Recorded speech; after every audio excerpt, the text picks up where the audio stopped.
Hey y'all, we are back. We are back. We are back. Yes, we are.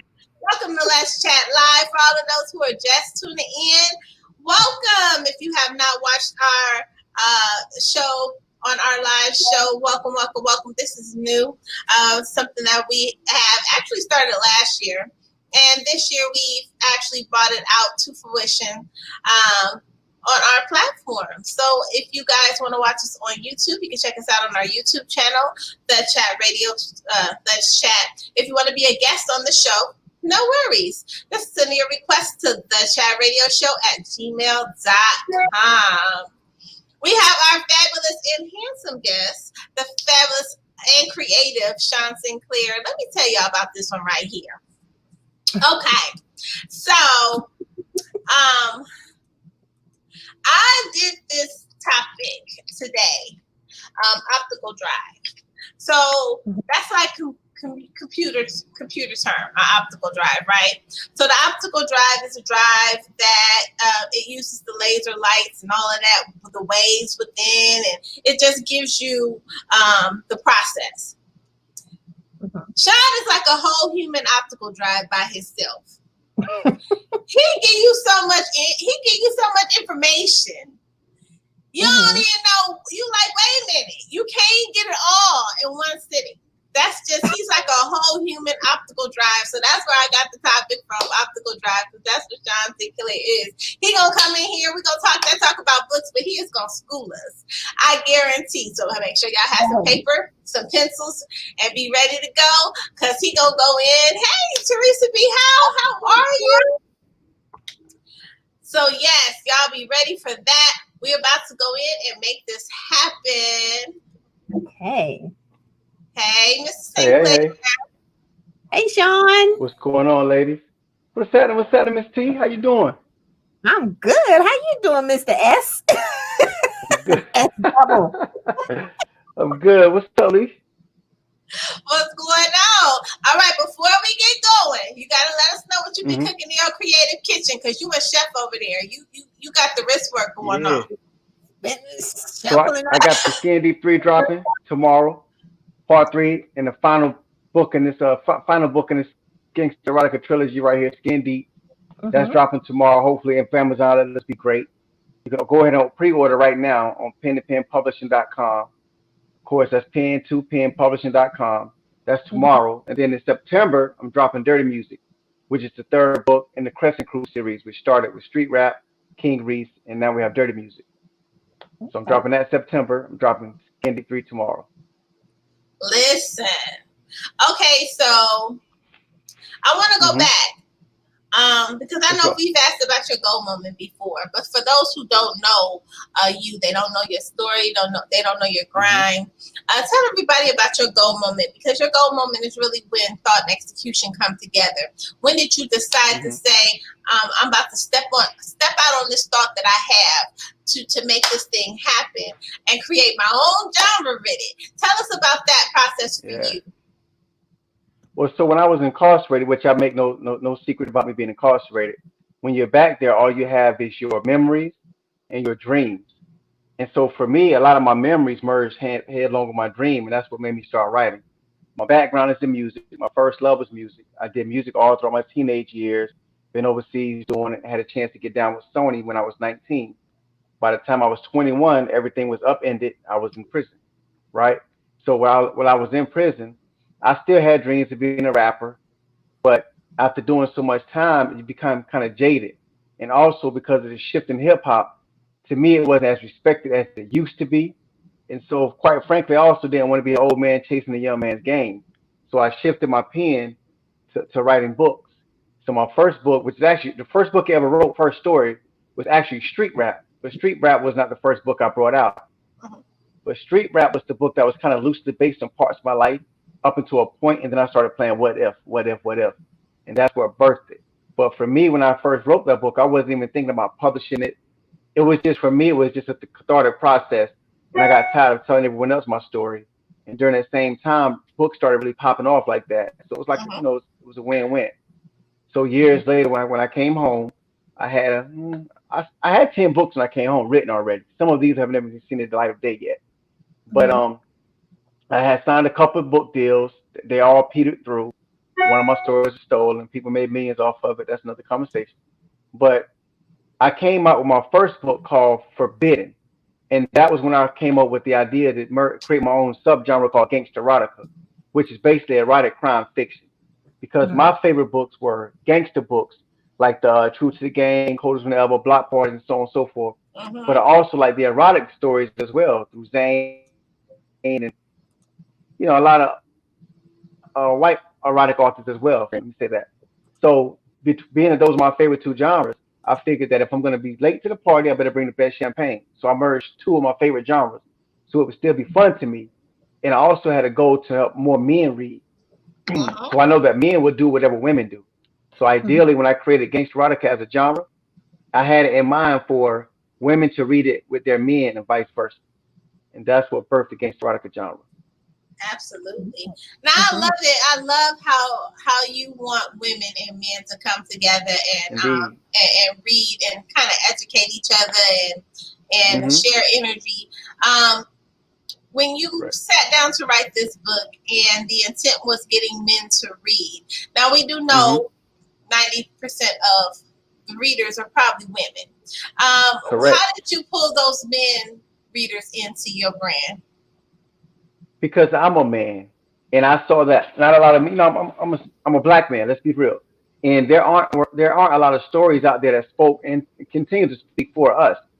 It was either a lot of women trying to write for a man, which is cool because I also write for women as well. But there were a lot of women trying to write for men, and then there were a lot of people like your mainstream authors that wasn't reflecting a black man experience. So when I sat down, I figured that someone has to tell our story and be authentic to it. So that's how I get the men involved. From the sex scenes to the way we view women to the way we view society, we have a very unique perspective, and only a black man can tell that. Absolutely, at least authentically. I agree. So you sat down, you wrote this first book, and then now you got the other book popping. Now tell us where you got this series from. Okay, so all right, I write like street rap series is not gangster erotica. That's regular urban fiction, street fiction. But with the gangster erotica series, there are some key points you're gonna get in every gangster erotica story. You're gonna get your crime life, right? And ironically, none of my gangster erotica tales about drug gangs because we know there's more crime than just drugs. So you're gonna get your crime, you're gonna get your love story, you're gonna have your trial, and then you're gonna have your resolution or your aha moment. So those are the three things. You're going to get your sex, your violence, and law. That's what you're going to get inside a gangster erotica tale. So my first book was Forbidden. The first gangster erotica book that I put out was Forbidden. And it was about a crime family who ran the city of Charlotte. Well, the premise was based on a forbidden love affair. It was about two people who meet on vacation in Anguilla. And they have a fling that's supposed to remain on the island. But later on, it's revealed they live in the same city back in the States. And then to make it even worse, she was an assistant district attorney in Charlotte, North Carolina, and he was part of a crime family that run the city. Her first assignment was to put him back in prison.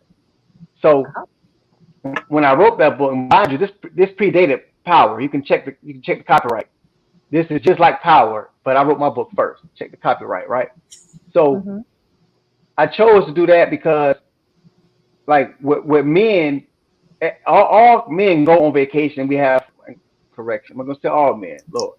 But a lot of men go on vacations and they have flings, and women too. So I wanted to examine what happens. I grew up in Atlantic Beach, which is right by Myrtle Beach, right? And that's fling central. You know what I mean? I've grown up, I've seen and experienced plenty of flings when women come from all different types of parts of the country. Kind of shed light on that. But take it a step further to what if? Because in the gangster erotica tales, it's always a good girl loving a bad boy. And that's realistic. You know what I'm saying? So I wanted to explore that and see what it is about loving a bad boy and everything that entails, the consequences and whatnot. Now, we had this conversation all the time. Word. Now, is it that the good girl is loving the bad boy, or is she loving the essence of him, his confidence, the way he is?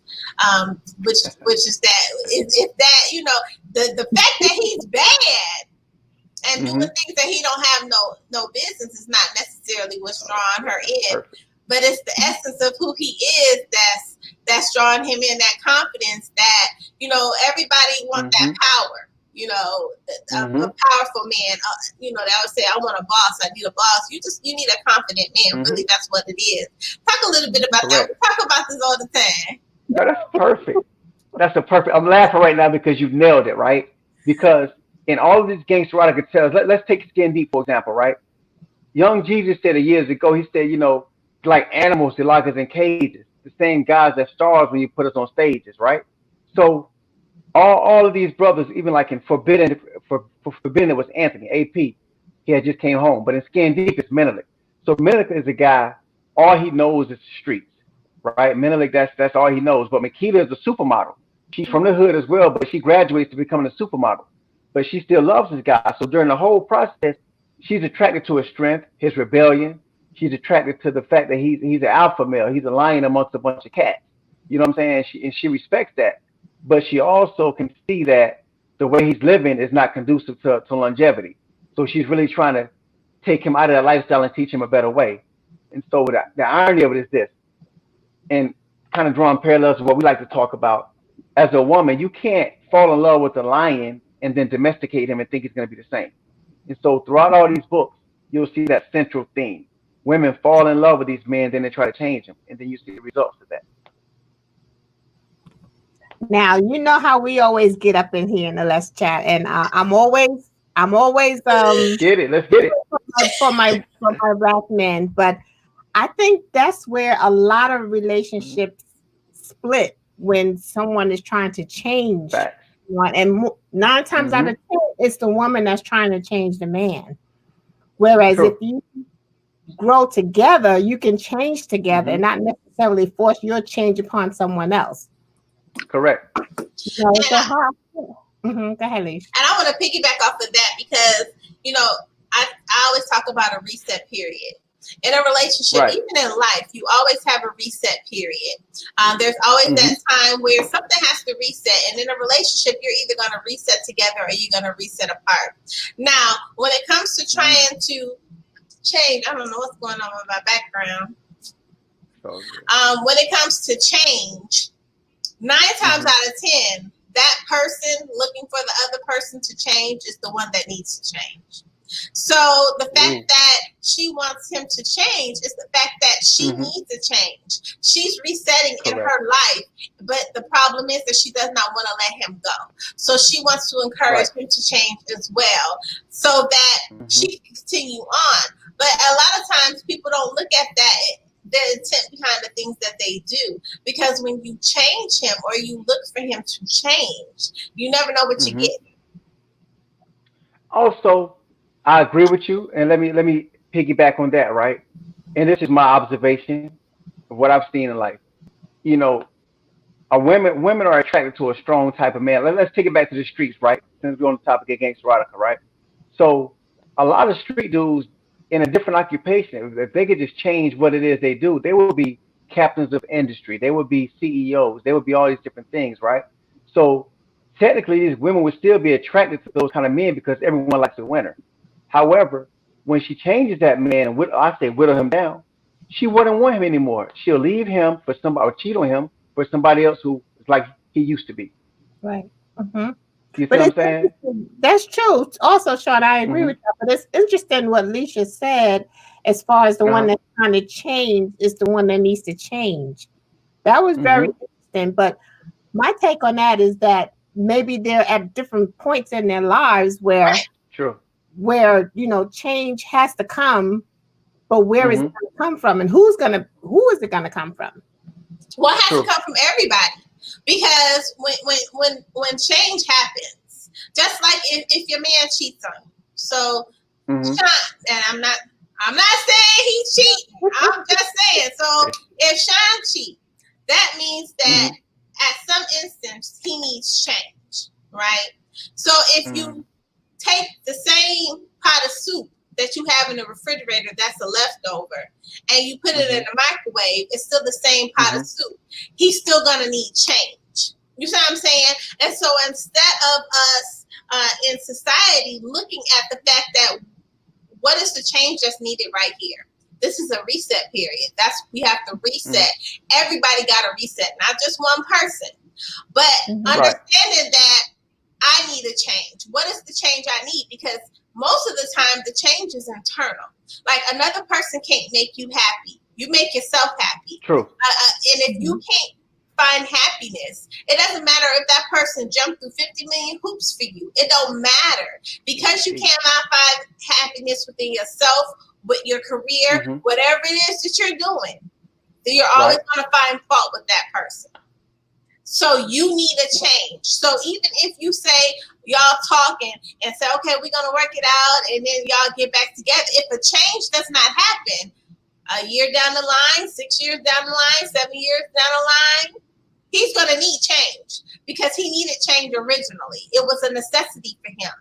So talk about it from a man's point of view, how that works, because change is a necessity. And when you need it, and a lot of times we don't want to leave those relationships, not because, not necessarily for love. A lot of times it's convenience. A lot of people find themselves in relationships. I think, number one, I think the operative word is not change. I think it's growth. Because if you change, you can change right back. Change is not constant. Change is not permanent nor rooted. Growth is what needs to occur in these relationships, right? Because if you grow, you're automatically going to change. Because see, a lot of people, a lot of women in relationships want to change that man, but they don't realize that that man is rooted in what he's rooted in. You can't change a man from the root. He can't grow though. If that root is firm, it can grow to be whatever kind of tree it needs to be. So a lot of women waste time trying to change a man instead of trying to be with him and assist him while he grows and recognizing him for who he is. You understand what I'm saying? So change will be what's eternal. Change will be everlasting. Change will be constant. However, your relationships were going to show you what you need to change. Relationships are a mirror. So if you keep going through failed relationships one after the other, at some point you have to look in the mirror, and it can't always be the other person. So there's the growth that you need to work on. If in your last relationship you were combative, you were argumentative, you didn't communicate well, then guess what? You need to change that. Because if it's so many different levels, because either one or two things, either that's you, or you keep attracting the same type of person where you have to do that at. And again, that's you. Because once you grow and level up, you attract who you are. There you go. So if you find yourself, ladies, in a relationship and you're like, you know, he's not emotionally available, and the next one is not emotionally available, sweet cheeks, you are not emotionally available. You, when it comes to growth in relationships, you can't hold on to everything. I think that we want to make everybody a lifetime partner when they're meant to be seasonal. They're meant to be there for that season that we are in. Because this is the thing. If growth is a necessity, and that person is not growing you mentally, emotionally, spiritually, then you are watering yourself down to fit in a box, to be with attached to somebody that you're really emotionally dependent on. You see what I'm saying? And so if you're not growing, then you need to reset yourself and look at the intent behind the things that you're doing. Your intent of staying. Why am I staying here? I'm not growing.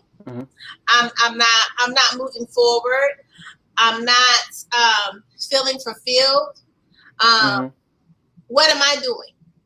Now you got to reset right here and say, okay, this relationship is great for right now, but where I'm trying to go, it may not be what it needs to be. Everybody's got to make a 360 there in order for it to grow farther. What you think? I think that one of the biggest problems in relationships is that you can't. We try to put on our partner for growth. That's not your partner's responsibility for you to grow. Like that's too much of a responsibility on one person.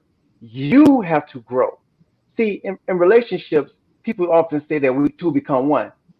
Well, yes and no. It's not that two merge into one. It's that two separate individual people are coming together to achieve a common goal, right? And so once you have that type of perspective on it, you will know that that's not that person's job to get you right, and vice versa. You have to be right. Now, if that person is impeding your growth, that's a different conversation. But for you to put the responsibility of your growth on your partner is No, wrong. no, not the responsibility of the growth. But when you are in a relationship, he has to. That person is feeding you, whether you know it or not. True. They're That's feeding true. you, and that person is feeding you, and they in turn are watering you so that you can grow.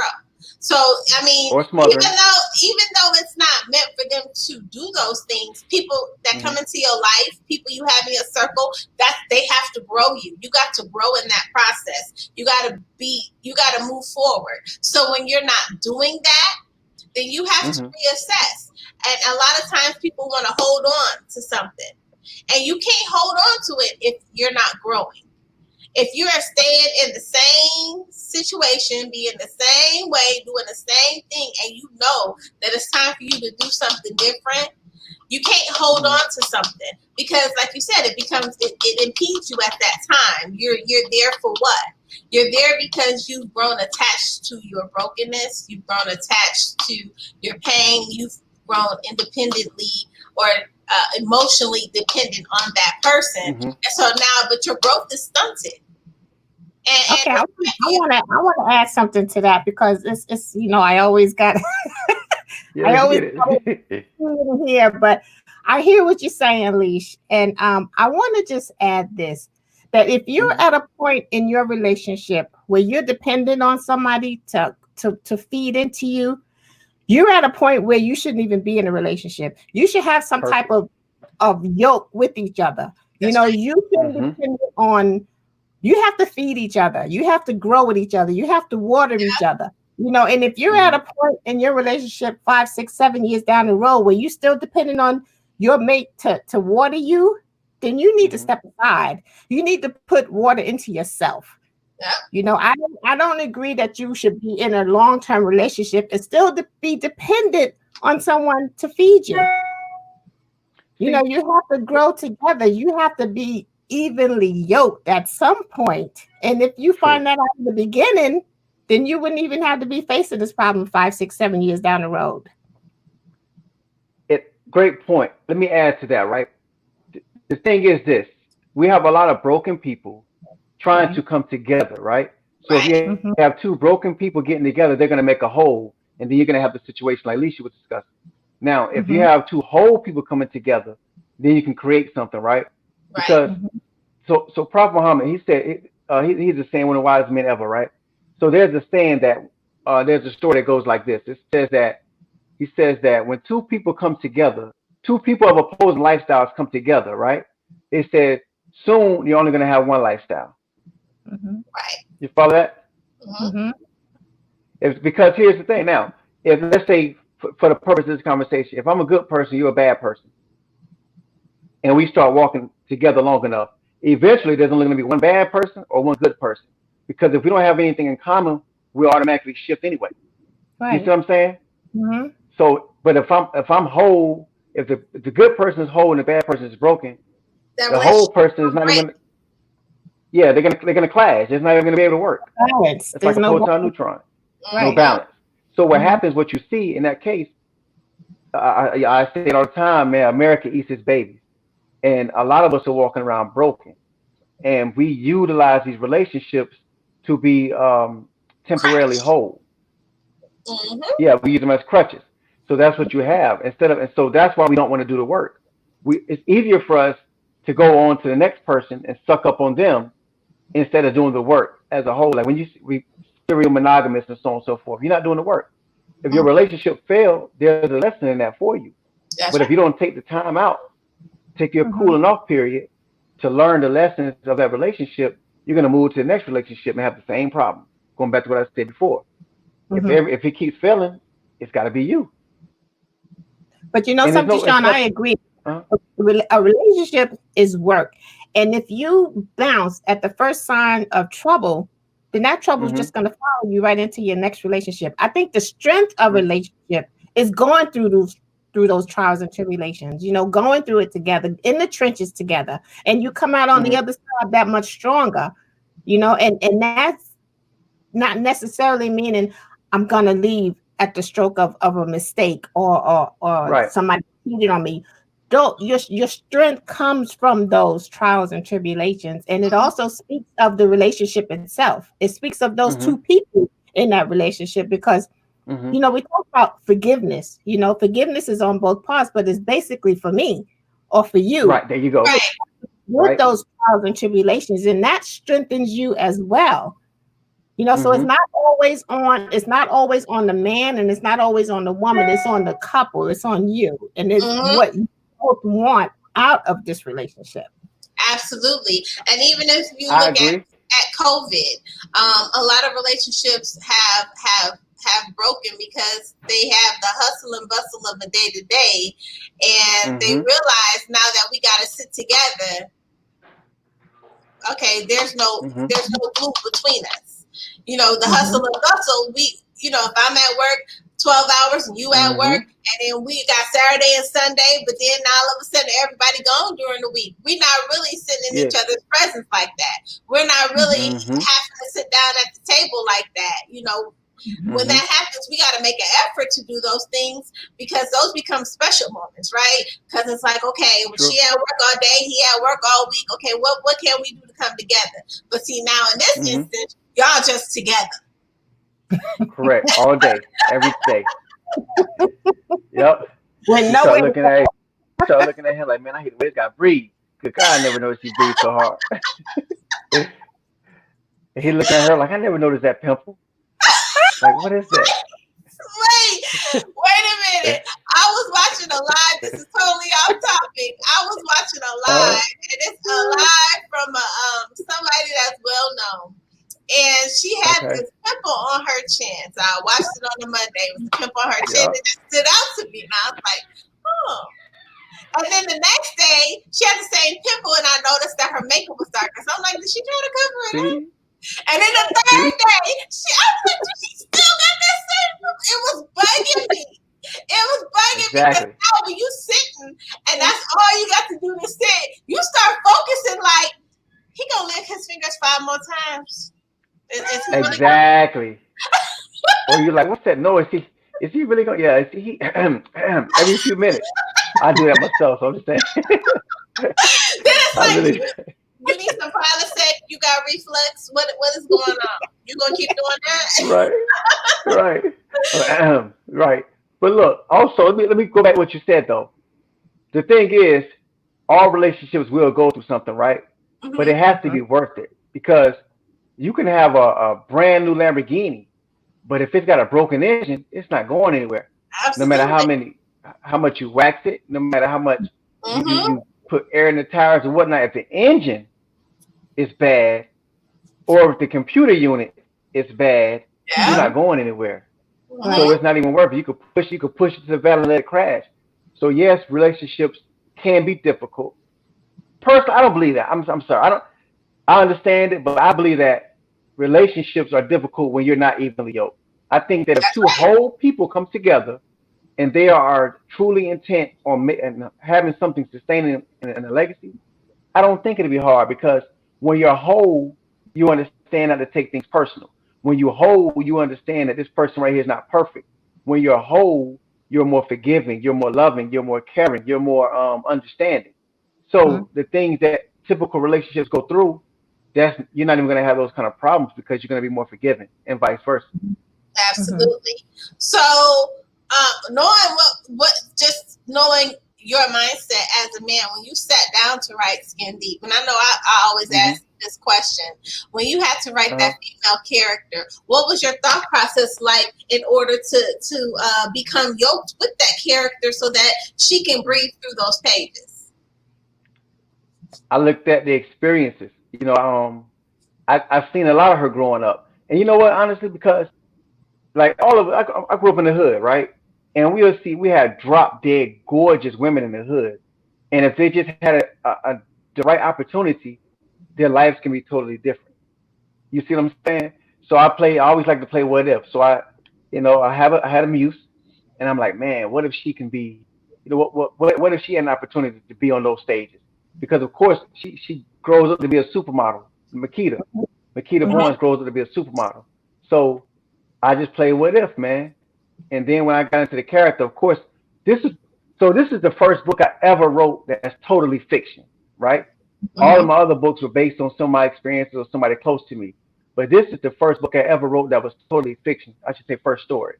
And so in the beginning, they're in Ethiopia because Makita's from she's of Ethiopian descent. So what a lot of people may not know is that these characters' names, Makita, Menelik, Haley, these are actually names of royal people in Ethiopian history. Okay. So every book I do, I'm trying to teach you something at the same time, but you At just got the to same dig the medicine time. out of the candy, right? Mm-hmm. So Mhm. when this book, Mhm. the first part of this book that takes place in Ethiopia, when they're talking about Haile Selassie, he was the 225th emperor of Ethiopia. Ethiopia and Angola are the two only African nations that have never been colonized by a foreign power. And Haile Oh, really? Selassie, he was the one, absolutely, he was the one who came back. Side note, the Portuguese came through in Angola, but they still never conquered it totally. But they had a little influence. But as far as Ethiopia, never. And Mhm. from the biblical times of King David, someone from King David's lineage has been in power in Ethiopia from the time in the Bible up until present, with the exception of like maybe a 12 to 13-year period prior to Haile Selassie coming into power. So when you open up this book and it goes back in time, I'm giving you real actual events that happened in Ethiopian history.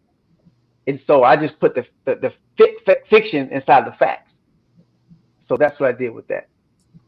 So is that the first time So you going put back in to your your question, books, or that's something that you tend to do in all of your books in order to have that teaching I always aspect? I always do it. So, you know, I always want to get us back to our original nature. And when you think about Ethiopia, right, what a lot of people don't know is we all talk about Egyptian history and Egypt being the crown of Africa. Egypt was pretty much like a tourist area of Africa. Ethiopia, used to be called Kush, used to be called Akabuka. Ethiopia is the heart of Africa, historically speaking, right? Mhm. So I wanted people to get familiar with Ethiopian history. Yeah, I put the medicine inside the candy, but when Menelik and Makita are talking about their homeland with so much esteem and so much respect, I want to inspire people to go back and do our history. You see what Mm, I'm saying? Because that will help us to know where we are today. Now, absolutely. how much research do you put into that, Shawn? Because that takes a lot of research A and, like, lot. authenticity, which is a word I love to throw out there, and you want to Hmm. maintain the authenticity of it. But how much research do you put into your storylines like that? Lots, lots and lots. So my thing was comparative religion, right? I studied all types of religions once I knew that the religion that was given to me wasn't right and exact, right? So Mhm. one of them that always stuck out to me was Rastafarianism, right? Okay. And the reason why Rastafarianism stuck out to me was because it was all about our African roots. And they looked at Ethiopia as its Mecca. And so that's how I started. That's when I started learning about Ethiopia. You know what I mean? I Mhm. studied Rastafarianism. I studied a lot of religions over the years, but I always came back to Rastafarianism because like my religion I learned was Islam, particularly through the Nation of God's Earth first, and then through Nation of Islam. Mhm. And so Rastafarianism had a lot to do with, not a lot to do, excuse me, had a lot of similarities in forms of being black power this, black power that. Mm, Because I Mhm. knew that where we were was not where we were supposed to be. And so I wanted to teach our people about Ethiopia without teaching them about religion. Because when you start mentioning religion, people tune out. very true. That's Very a true. So I studied a whole lot. controversy. Yeah, True indeed. Y'all see why I said optical drive? He like a whole encyclopedia just by himself. He like Google. Look, he like Google. I Yeah, don't know. Let me text Shawn and ask study a him. lot. You know. All Yeah. right, but let's go forward. Pen to Pen Publishing. Tell us about it. Pen to Pen Publishing. That's my baby. That's the company I started when I initially came home just to put my books out. And so the name itself, Pen to Pen, comes from only in the penitentiary did I revert back to my pen. So it was pen to pen. Had it not been for the penitentiary, I would not have discovered or rediscovered my penmanship. So that's the genesis name of the company. So what we do right now, of course, you guys know I'm signed to Kensington as an author. So I still had a lot of stories that I wanted to put out, but more importantly, I had a lot of knowledge about the industry. And so once you sign to some majors, at times you can't put your own material out because it's non-competes and whatnot. So I had to restructure my company, and I wanted to put other people's books out because I always remember when I was a child, back in the library, skipping class to read, there weren't a lot of books that looked like us. And so fast forward 20 years, right? Now a lot of us are writing our own stories, but just need to do it the right way. So I use that I have a lot of knowledge about the industry. I'm very I like to think, I mean, work speaks for itself. I'm very knowledgeable about the industry, and I have a skill set that can help our stories be told in the best way. So what Pen to Pen Publishing, what we do is we publish other authors. We have a couple authors signed. Shout out to the brother Life. Yeah. So shout out to Honesty, our first lady. But aside from that, we're not signing any authors right now. What we're doing now, we offer the publishing package. Whereas as an author, you come to us and you get your manuscript from Word document to book form in 90 days or less, business days or less. So 3,500, and sometimes even less than that, depending on what your project is. And that includes everything. Absolutely. Cover design, edit, Kindle conversion, Kindle formatting, everything. Set you up with your own Amazon account, set you up for distribution with Barnes Noble Books A Million, set you up with other platforms as well. And so far, man, like business is great. And just to show you like as a testimony of what our company does, right? People say self-published. I don't like to utilize that term. I say independent published, right? But if we're using these terms for self-published, the average self-published author doesn't sell 100 books in a year. Every author we put out thus far have already sold over 200 books their first week or two, literally. Wow. And awesome. The last two authors we released, they hit #1 on Amazon. And that's an independent company. And when you publish with us, you keep all your rights, you keep all your royalties. We pretty much put you in position to be your own boss. And we guide you along the way. That's unique in and of itself, Shawn. How did you come up with that platform? Or what made you come up with that platform? Thank you. Well, because I just noticed a gap. Like I would go to different book shows and so forth, and I would see so many of us with great stories, but we just needed just a little bit more to make it to be respected, right? Because I write what you call urban books. So if the urban books are getting a black eye because the production is subpar, what kind of author or publisher would I be to let us go like that? Because if I'm known as an urban author, if the standard of urban authors get raised, my platform automatically gets raised. You see what I'm saying? So more importantly, I think it's important for all of us to have our own books, our own story. I can't tell you what's right or wrong about your story. You have a right to tell your story just like anybody else. And if I have a vehicle to facilitate with that, I have to. It's my way of giving back. Absolutely. I love it. So if you have to drop 3 jewels on an up-and-coming author, what jewels would you drop on? Invest in yourself. Number 1, invest in yourself. All right. Number 2, edit. You cannot skip when you edit. A lot of authors think that. And research your editors, right? And by the way, if you are some editors, I'm looking for some editors, by the way. Miss Toni editing is very key. And she got a hardcore red pen. Yep. I edit, Shawn. Matter of fact, I'm going to holler at you too after the conversation. But a lot of authors, they think that, and I guess this goes with 1A, right? Because I say invest in yourself, but you got to spend your money. You know what I mean? You can't skimp. There's no shortcut to success. And so I see a lot of authors, they think that, I spend a whole bunch of money on a cover. I spend a whole bunch of money on promo, but they don't want to pay for an edit. And that's key. Because if anybody picks your book up, especially a real reader, If they flip to the second or third page and they start seeing a bunch of mistakes, they're gonna put it down. That's right. They're gonna put it down. They're gonna put it down, right? Okay, so that's number. So number one is invest in yourself. Number two is edit. Number three, think long term. Look at this as a career. Don't expect to get rich overnight. Don't expect that you're gonna live like a rap star. You know what I'm saying? It takes 10 years to be overnight success.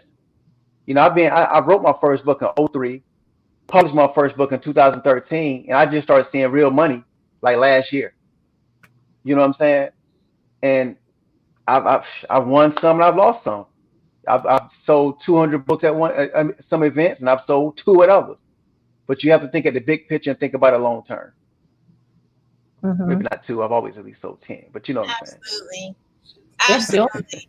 But you know what? And it also comes with being marketable, though. You gotta be marketable. You gotta know how to sell yourself and your work, because at that point in time, that's a necessity, being able to do that. We so appreciate you coming to kick it with us here on the chat room. Y'all, you always know that we like to do something fun with our guests. I'm not involved in any of that process. That's all Toni. You know, I just do the introduction. I've been waiting for this, Shawn. I hope I get it in because I wait for you all day. I have 1% on my computer, so I'm gonna get right to it. Now you ready? All right, let's get. Yep. Okay. It's a brain teaser. Okay. A cowboy gallops into town on Monday, stays for 2 days, and leaves town on Monday. How can that be? Gallops into town on Monday, stays for 2 days, and leaves town then he on leaves. Oh, wow. Hold up. Gallops into town on Monday, stays for 2 days, and leaves town. On Monday. On Monday. Oh, that's a good one. That's a good one. I saved it just for you. That's a good one. Monday. How could that be? Stays into town for 2 days. Now I'm gonna just pop down and get my charger because I don't want to. So I'm just gonna pop out of the picture. These. I'll be right back. Give you a minute to think about it, Shawn. Ooh, that's a good one. How can that be? Monday. He stayed the night. He stayed a week. No. Monday. Is that is that your final answer? My final answer. He stayed somewhere. I'm like, hurry it up. Let me put this charge. Is that your final answer? Yeah, he stayed somewhere. He stayed with somebody. Okay. I'm getting ready to plug it in. Give me 1 second. Okay. Okay, I'm back. Let's do it. Your final answers, right? Okay. Wait, don't do it. Don't do it, Shawn. At least you're trying to get it. He stayed. Don't be Googling. Still left on a Monday. Stayed on a Monday. Left on a Monday. Gallops into town. A cowboy comes into town on Monday, stays for 2 days, leaves town on Monday. Listen to what she's saying. Give me your final answer, Shawn. Gallops into town on Monday, stays for 2 days, and leaves out on Monday. Right. How can that be? Impossible. Ready? Okay. Let me know when you answer. His horse is named Monday. Oh, that's a good one. Gallops into town on Monday. Oh, we would have been all night. Listen to what she's saying. That's a good one. Do people get that one? Does somebody get that right? You're the first one I did it to. You're the first one. It makes sense though. Gosh, I feel stupid now. Yeah. I gotta come up with some good ones. Monday. That's a good one. The Let's Chat experience. That's a good one. You like that one? That's a good one. I hope none of my friends will watch. I'm going to get everybody this week. Look. It's going to be his Facebook post. He's going to be like, look, I'm gonna wait about a week. I'm waiting about a week that everybody forget that I'm gonna post it. Right. They're gonna be like, nope. They're gonna be like, this gotta be the answer. They're gonna be like, nope. Look, I'll make them feel crazy. Like, man, y'all can't get this? It's simple. Word. When you come in here, Shawn, you already know that. That's a good one, though. Good God, I like that. I got some You more. came up with that one. You got to Let's come hear back. one more. All right. Let me redeem myself. Absolutely. All right. That'll work. That'll work always. So, but we'll talk about that editing thing, no doubt. Absolutely. I definitely, yeah, I'm ready. God. Lissha, she's one of my biggest referrals. Really? Everybody to Toni. I'm gonna keep you busy now. I got like 4 projects for you right now. Really? Yeah, she's my biggest. Yeah. My biggest referral. That's my girl right there. Good. Keep you busy. I love it. We so appreciate you coming and kicking with us. You got to let us know when to expect part 3, where everybody can get your books, any virtual events that you have coming up, and any regular events you may have coming up. Okay, so again, Skin Deep 3 dropping tomorrow, presumably tomorrow, if everything goes right with Amazon. You can get it right now at pentopenpublishing.com. That's PEN, the number 2, PEN again, publishing.com. Or you can go to Amazon. You can find my books Walmart, Target, Books A Million, anywhere books are sold. Get that Crescent Crew series, Dirty Music. In fact, all my e-readers, if you want to get an advanced reader's copy, e-version of Dirty Rap, which is the 3rd book in the Crescent Crew series, hit me in my inbox, or you can email me at info@pentopenpublishing.com. I can shoot you guys a link and you can read the book right now. Only if you're going to review it, though. I want you guys to review it. Let's get the numbers up on it. E-galleys right now, available right now for Dirty Music. Absolutely. 3rd book in the Crescent Crew series. We had Ty Marshall on early, and he wished you all the best. Happy Father's Day. Appreciate it. That's my guy. Big up you. Appreciate it. What's up? Yeah. TY, that's my guy. Happy Father's Day as well. Absolutely. Yeah. We always love when you come and kick it with us in the chat room. This is one thing about Shawn. He never tells me no, ever. He's just like, what day? And I'll be like, this day. Even if he got something to do, he'll be like, all right, don't worry about it. I got it. Look, I actually canceled another interview tonight to rock with you ladies.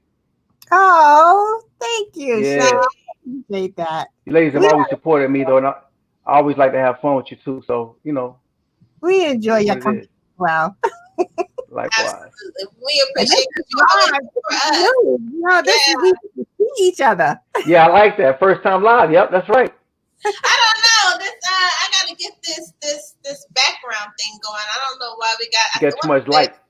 I don't have any lights except for the computer light. Maybe I'm too close to the computer. Maybe that's what it is. Yep. No, I'm not computer literate, so I don't know what I'm looking like right about now. I'm working out. I'm gonna get it together. But we appreciate you. You always support us. You got it though. Anything that we want to do, anything that I need you for, you always are there. You always got me. You always got T, and we appreciate you. We do. Appreciate you as well. Don't forget to follow me. I am Shawn Sinclair. Instagram, author Shawn Sinclair on Facebook. I am Shawn Sinclair on Twitter also. I'm trying to get the Twitter thing wrapped up. It's hard. We already the best one thing I say about Twitter is hashtag driven. But you gotta use your words. So you're a wordsmith. And that's how you pull out your Twitter, is to get your words on there, your thoughts. You like I said, your whole optical drive. Once you get that going, you draw people in based on that. Your brain draws them in.